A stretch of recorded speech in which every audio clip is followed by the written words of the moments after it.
Arrêtons-nous à présent sur ce sujet qui fâche parfois. Vivre en copropriété peut rapidement devenir un enfer si certaines règles de la vie quotidienne ne sont pas respectées. Afin d'assurer un habitat paisible, un syndicat est mis en place pour régler les questions internes à la copropriété, travaux, entretien, règlements. Mais malheureusement, parfois, ça ne suffit pas. C'est un reportage de Mohamed Magri et Salim Abneb. Devenir propriétaire, un rêve de millions de Marocains qui peut virer au cauchemar. Parmi les troubles les plus courants qui empoisonnent la vie en copropriété, le bruit, l'encombrement des parties communes, les mauvaises odeurs.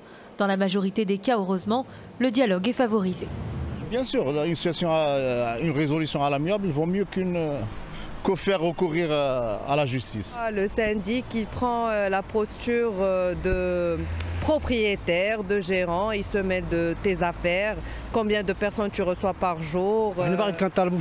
Je dénonce dans mon immeuble un défaut des parties communes, la sécurité et le ménage sont défaillants. Ah oui, c'est très important. Il faut choisir le voisinage avant d'acheter la maison. Sans arrangement, le copropriétaire peut entrer en litige avec le syndic pour défaut d'entretien des parties communes par exemple. Vice-versa, le syndic peut à son tour poursuivre l'un des copropriétaires qui ne paie pas ses charges. L'essentiel des problèmes de copropriété amenés devant les tribunaux civils concerne d'ailleurs le recouvrement. Automatiquement, ça crée un déséquilibre dans le budget et ce sont ces affaires qui sont portées devant le tribunal pour réclamer justement ces cotisations à travers une procédure accélérée, rapide et très efficace. C'est-à-dire, c'est le juge des référés qui tranche après une mise en demeure. Le constat de la mise en demeure demeurée infructueuse débouche sur une injonction de payer prononcée par le juge. Le syndic a également des devoirs. Il ne peut pas empêcher les habitants d'utiliser l'ascenseur ou le garage, par exemple, au seul motif qu'ils ne paient pas leurs charges. Ce manquement relève cette fois du pénal. Pour décrypter à la loupe le sujet, Amine Bouhout, expert en gestion de copropriété, est l'invité de ce journal. Amine Bouhout, bonsoir. Alors Salim Abnabou, on l'a vu dans son reportage, a énuméré certains tracas. Mais quels sont les problèmes les plus récurrents dans la copropriété ? Alors dans un premier temps, je vous remercie d'abord pour l'invitation, pour commenter par rapport à ce sujet qui est très important et fait partie de notre quotidien. Donc pour les problèmes de copropriété les plus récurrents, moi je vais en citer deux, c'est très important parce qu'il y a le recouvrement. C'est-à-dire la cotisation. Oui, ça veut dire payer ses cotisations. Pour cela, il faut instaurer ce qu'on appelle des procédures de recouvrement très détaillées. Et ensuite, de toute façon, nous, on préfère aller vers l'amiable dans un premier lieu. Comme on dit toujours, l'amiable est préférable, mais il y a des procédures d'injonction qu'il faut vraiment bien mentionner et bien détailler et expliquer aux copropriétaires lors des assemblées générales. Le deuxième point, ou bien le deuxième grand problème qu'on rencontre dans les copropriétés, c'est la partie respect du règlement intérieur. En général, il y a des votes sur des règlements intérieurs qui sont là, mais des règles d'interdiction et tout, mais il n'y a pas ce qu'on appelle des mécanismes d'interdiction. Il n'y a pas de pouvoir explicite donné au syndic ou bien aux chargés, bien responsables de site, aux administrateurs, comment appliquer ces mesures ou bien ces interdictions. Je donne un exemple, par exemple le jeu de ballon.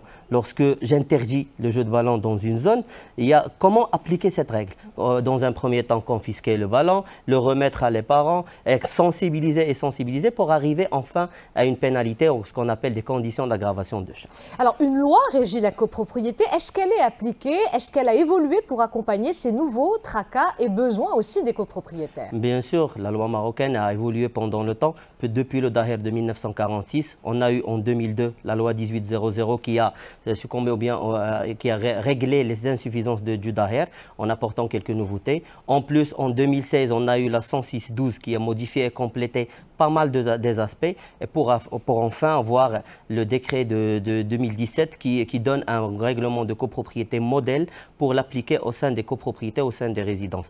Mais ça reste encore améliorable, surtout avec l'évolution qu'on remarque maintenant, l'évolution technologique, l'installation des caméras de surveillance.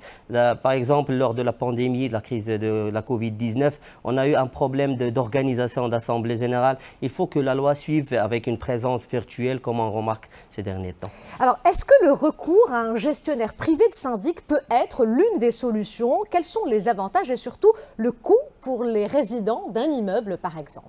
Alors, pour un syndic professionnel, sera bien sûr la solution parce que le métier de syndic est un avantage, plutôt est un métier à part entière. Donc, il faut ce qu'on appelle des atouts des atouts techniques, des atouts administratifs, financiers et administratifs. Ce qui fait, lorsqu'on applique ça, le syndic, il a beaucoup d'expérience par rapport à ça, un syndic professionnel. Aussi, par rapport aux avantages d'un syndic professionnel, il y a l'objectivité. L'objectivité, ça veut dire qu'il fait un traitement sur le même pied d'égalité pour tous les copropriétaires.